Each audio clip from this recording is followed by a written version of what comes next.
नमस्कार, आप देख रहे हैं इंडिया फर्स्ट 24 न्यूज और मैं हूं आपके साथ मानवी ठाकुर। शुरुआत करते हैं आज की खास खबरों के साथ। बहुचर्चित राजा रघुवंशी हत्याकांड मामले में शुक्रवार को राजा और सोनम के परिजन उज्जैन पहुंचे। दरअसल राजा की हत्या को आज 10 दिन हो चुके हैं, इसीलिए सनातन पद्धति के अनुसार 10वीं तिथि मनाते हुए परिजन तर्पण करने के लिए उज्जैन की शिप्रा नदी के सिद्धवट घाट पहुंचे। सिद्धवट पर तर्पण का कार्य पंडित राजेश त्रिवेदी ने करवाया। इस दौरान राजा का भाई, मौसी का लड़का और जीजा मौजूद थे। वहीं सोनम का भाई गोविंद भी आया हुआ था।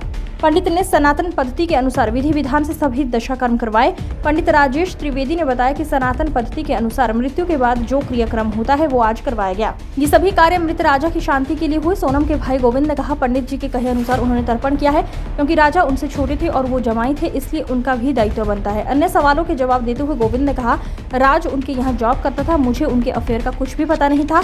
हत्या में राज के दोस्त भी शामिल होंगे ऐसा लगता है। मैं राजा की माँ से इसलिए मिलने गया ताकि मैं उन्हें बता सकूं कि मैं उनके परिवार के साथ हूं। सोनम को फांसी मिले। शिलांग पुलिस मुझे पूछताछ के लिए बुला रही है, मैं वहां जरूर जाऊंगा, परंतु सोनम से नहीं मिलूंगा। मैं राज को पिछले 3 से 4 साल से जानता हूं। वो सोनम को दीदी बोलता था और उससे राखी भी बंधवाता था।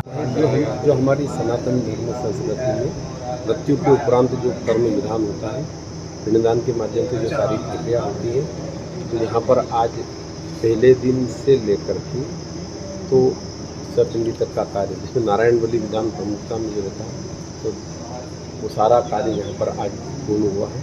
क्योंकि हमारी सनातन धर्म संस्कृति ये कहती है कि जिसकी जन्म हुआ है वह अपने परिवार के पूर्वजों में सम्मिश्रण के साथ में पूर्णता को प्राप्त करे। तो वह विधि जो सनातन धर्म संस्कृति की है, जिसमें पहले दिन के जहाँ घर से शमशान तक के पिंडदान, उसके पश्चात के पहले दिन से 10वें दिन में नए शरीर के निर्माण के लिए जो पिंडदान होता है, जिसको हम दशा बोलते हैं, दशगात्र बोलते हैं।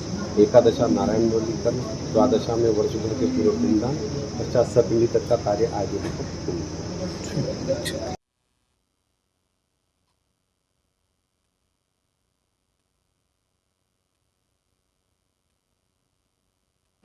गुरुजी से मैंने पूछा कि क्या मैं तर्पण कर सकता हूँ, तो उन्होंने हाँ करा। तो उस हिसाब से मैंने तर्पण कर दिया, क्योंकि एक्चुअली बताते गोत्र वगैरह और ये रहता है, तो मुझे आइडिया नहीं। तो गुरुजी ने बताया कि तर्पण करना चाहिए आपको, आपके वो जमाई थे या आप मतलब छोटे ही थे इसलिए, और आप परिवार के हैं।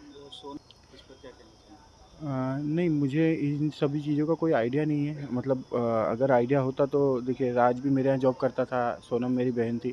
अगर कोई थोड़ा बहुत भी अंदेशा मुझे होता तो ये चीज़ें यहाँ तक नहीं पहुँचती। तो इस विषय में मुझे कोई भी आइडिया नहीं है। राज के जो दोस्त, लगता है ऐसा पॉसिबल है, क्योंकि ये सब चीज़ें जो हो रही है, ये